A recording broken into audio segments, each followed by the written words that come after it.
करते हैं जरा, बढ़े भाई आगे। Yes sir. ओके, तो हम आगे थ्योरी में लेते हैं कि भाई दो फंक्शन है एफ एक्स और जी एक्स। तो पहला स्टेटमेंट ये है कि लिमिट एक्स टेंडिंग टू ए हम निकाल लें और एक कांस्टेंट है उसको एफ एक्स से हमने मल्टीप्लाई किया, तो लिमिट निकालते वक्त वो कांस्टेंट बाहर आ जाएगा लिमिट वाले फंक्शन से, वो कांस्टेंट लिमिटिंग वैल्यू में ही मल्टीप्लाई हो जाएगा। समझ में आया? कई बार क्या होता है कि कई सारे फंक्शंस की लिमिट आप डायरेक्ट निकालते चले जाते हैं तो वो लिमिटिंग वैल्यू कांस्टेंट बनती चली जाती है, तो कांस्टेंट हर बार लिमिट से बाहर आता जाता है। सही है?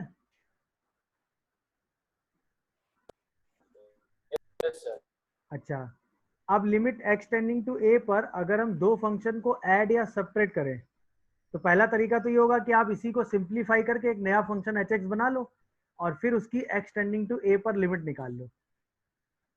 कभी कभी क्या होगा कि आप कहोगे कि नहीं सर हम इसको ब्रेक कर दें दो पार्ट में, तो आप कहेंगे भाई ब्रेक कर दो,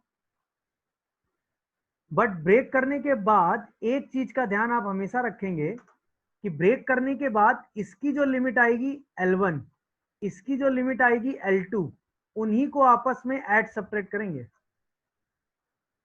नहीं समझे? समझ गया सर।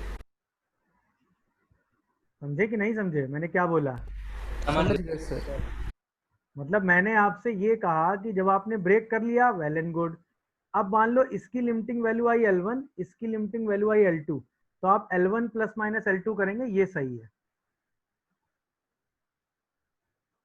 बट कोई कहे नहीं सर हम ऐसा क्यों नहीं कर लेंगे, इसकी लिमिटिंग वैल्यू L1 निकालेंगे और इसको limit x tending to a g x लिखेंगे और फिर इस पूरी चीज को limit x tending to a L1 plus minus g x लिख दें। ये गलत है।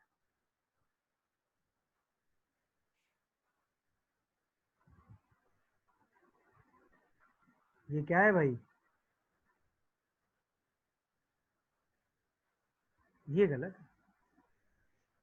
ये गलत समझे? मतलब हम ये नहीं कह सकते कि भाई हमने एफ एक्स की लिमिट निकाली L1 और वो यहाँ रख दिया और उसको एफ एक्स की लिमिट निकाली और उसको जी एक्स में ऐड कर दिया और फिर पूरे फंक्शन को सिंप्लीफाई करके नया फंक्शन बना लिया और उसकी लिमिट निकाल ली।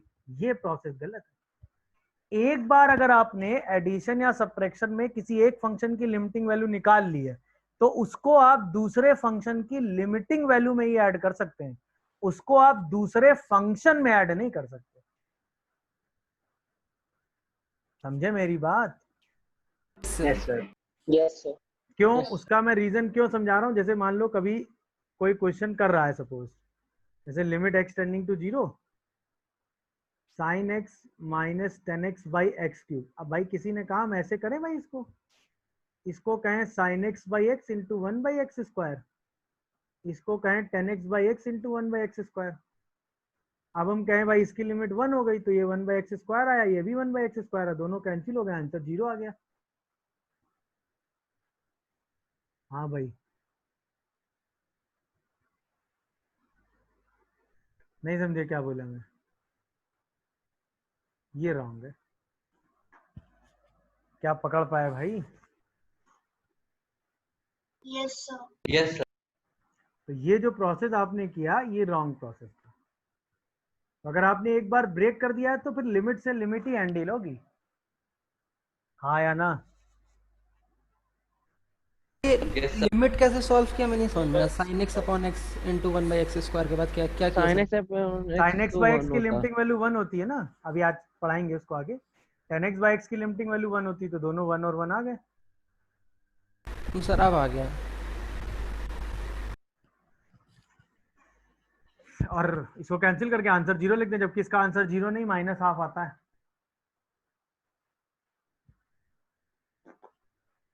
क्योंकि ये कौन सी फॉर्म है? इनफाइनाइट माइनस इनफाइनाइट फॉर्म है और ये इनडिटर्मिनेट फॉर्म होती है, उसको हम सॉल्व करेंगे।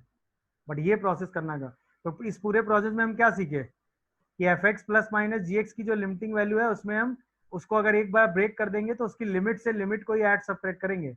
हम उस फंक्शन में कोई वैल्यू, एक फंक्शन की लिमिटिंग वैल्यू दूसरे फंक्शन में ऐड सब्ट्रैक्ट करके हम क्वेश्चन प्रोसीड नहीं कर सकते। नहीं कर सकते। अच्छा, अब इसमें दो इंपॉर्टेंट स्टेटमेंट है। पहला, ये जे एडवांस में पूछा गया क्वेश्चन है, उन्होंने ऐसे स्टेटमेंट लिख के दिए थे। उन्होंने पहला स्टेटमेंट लिखा कि limit x tending to a f x plus g x exist, then limit x tending to a fx and limit x tending to a gx both exist. दूसरा स्टेटमेंट उन्होंने लिखा if limit x tending to a fx and limit x tending to a gx both exist, then limit x tending to a fx plus gx exist. फिर तीसरा statement उन्होंने लिखा if limit x tending to a fx plus gx and limit x tending to a fx exist, then limit x tending to a gx also exist. और पूछा which of the following is true and which of the following is false. Sir C correct है। B और C incorrect.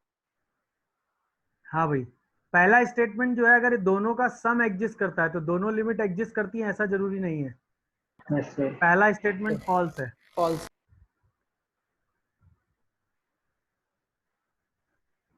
दूसरा statement true है भाई, अगर दोनों true है। लिमिट एग्जिस्ट कर रही है तो उसका सम तो एग्जिस्ट करेगा ही ना। अच्छा, अगर ये सम एग्जिस्ट कर रहा है और एक लिमिट एग्जिस्ट कर रही है तो दूसरी लिमिट को भी एग्जिस्ट करेगी, करना पड़ेगा।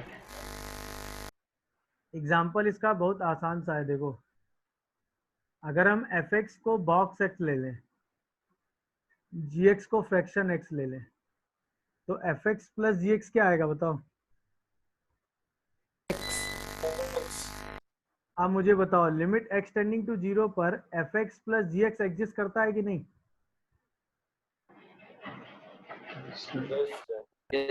Sorry zero. बट क्या limit x tending to zero पर एफ एक्स एग्जिस्ट करता है?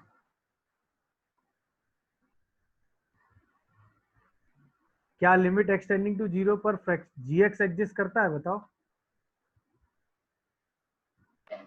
ना सर। भाई इसमें लेफ्ट हैंड लिमिट कितनी आएगी? -1। राइट हैंड लिमिट कितनी आती है? 0। इसमें लेफ्ट हैंड लिमिट कितनी आती है? 1। राइट हैंड लिमिट कितनी आती है? 0। क्या है, मेरी बात समझ पा रहे हो? Yes sir. तो f x plus g x exist कर रहा है तो इसका मतलब एफ एक्स और जी एक्स एग्जिस्ट कर रहा है, ऐसा जरूरी नहीं है।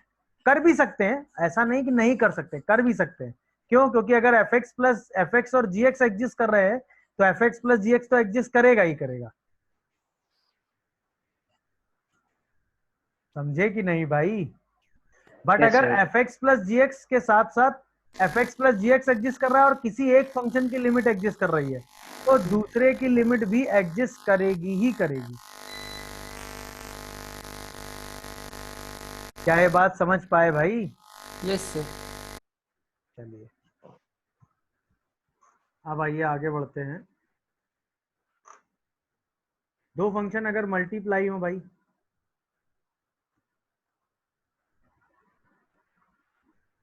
तो उनकी लिमिटिंग वैल्यू भी हम आपस में मल्टीप्लाई कर देंगे। अच्छा, मल्टीप्लिकेशन की खासियत क्या है? जितने फंक्शन मल्टीप्लाई होते जाएंगे उनकी लिमिटिंग वैल्यू आप आपस में मल्टीप्लाई करते चले जाएंगे। सेम कॉन्सेप्ट क्या हम डिवीजन में लगा सकते हैं? बिल्कुल।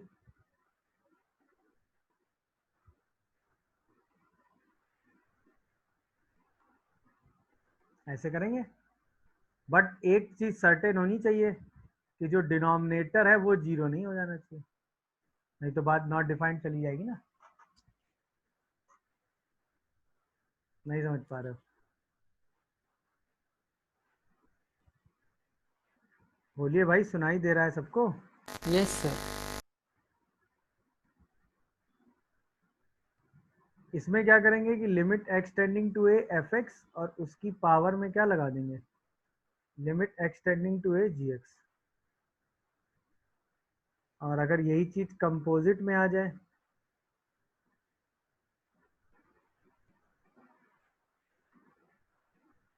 तो क्या करते हैं, limit x tending to a f of limit x tending to a सीधा जी एक्स में ले लेते हैं। बट ये काम हम केवल तभी कर सकते हैं जब जो limit x tending to a g x हो वो कहाँ लाई करता हो, डोमेन ऑफ एफ एक्स में। याद आया ये एग्जांपल आपने आज की क्लास में देखा था स्टार्टिंग में, याद है? ये काम हम केवल कब कर पाए थे, ये क्वेश्चन याद आया ना, ये वाला सिग्नम वाला, सिग्नम कह रहे हैं ये वाला, ये डोमेन से बाहर था ना तो इसकी लिमिट अंदर नहीं डाल पाए थे। हाँ या ना भाई? Yes. Yes, sir. ये डोमेन सर के अंदर आ गया था तो इसको आपने सीधा 1 लिख के आंसर लिख दिया था। क्या है, पूरी बातें समझ में आई भाई सबको? Yes, sir. Yes. Yes sir.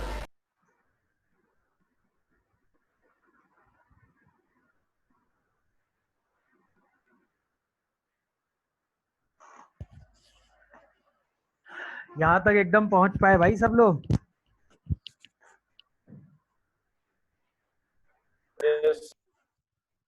कोई कंफ्यूजन आ रहा हो तो बताएं मुझे भाई।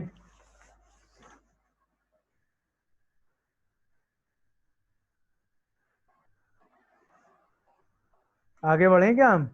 Yes sir. Yes sir Yes, sir. चलिए, अब आइए, बात कंपोजिट की हो रही थी तो एक कंपोजिट सा ही क्वेश्चन लेते हैं कि एक फंक्शन एफ एक्स दिया हुआ है 1 plus x when x positive, 2 minus x when x negative, ठीक है। और एक फंक्शन जी एक्स दिया हुआ है x plus 3 when x less than 1, x square minus 2x minus 2 when x lies between 1 से 2, x minus 5 when x greater than or equal to 2. Find LHL and RHL for g of fx at x equal to 0. x equal to 0 पर g of fx के लिए LHL और RHL निकालना है।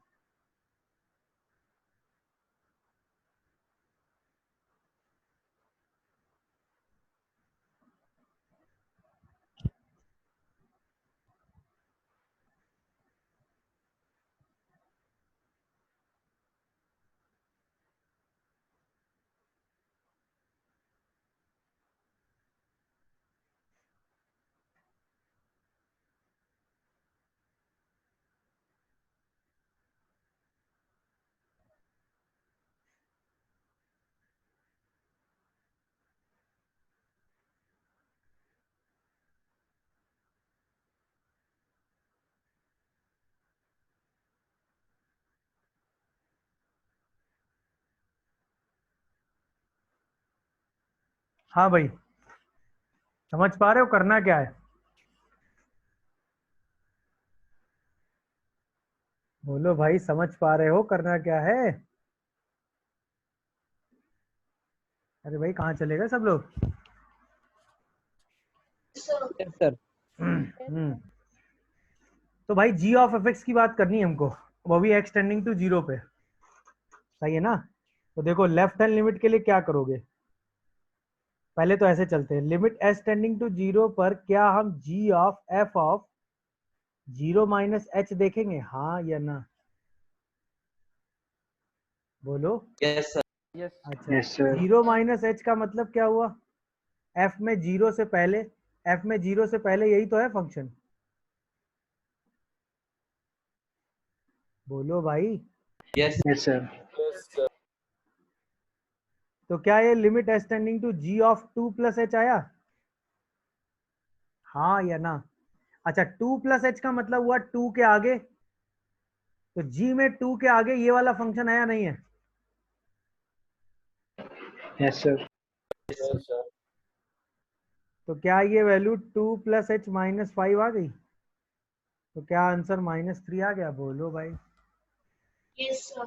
Yes. अब आओ जरा राइट हैंड साइड में चलो। s tending to 0 g of f of 0 + h। 0 + h पे कौन सा फंक्शन है? ये वाला है। Yes, sir. Yes, sir. तो g ऑफ क्या बचेगा? ये 1 + h आ जाएगा। बोलो। Yes, Yes. sir. Yes, sir. 1 + h के लिए ये वाला फंक्शन है कि नहीं है? Yes. Yes, sir. Yes, sir.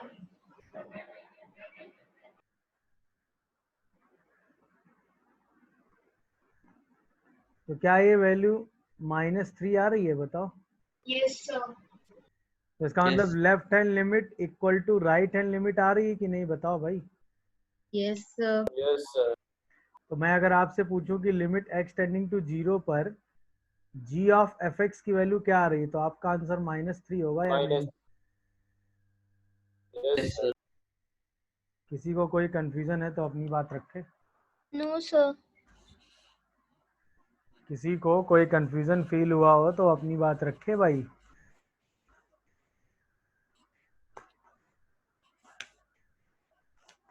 क्या यहाँ तक सारी चीजें सबको समझ आ रही हैं? किसी को कोई कंफ्यूजन आया तो अपनी बात बताए मुझे। बोलो भाई। डन है मामला यहाँ तक? Yes sir. Yes, sir. Yes. चलिए, तो आज की क्लास हम अब यहीं पे खत्म करते हैं।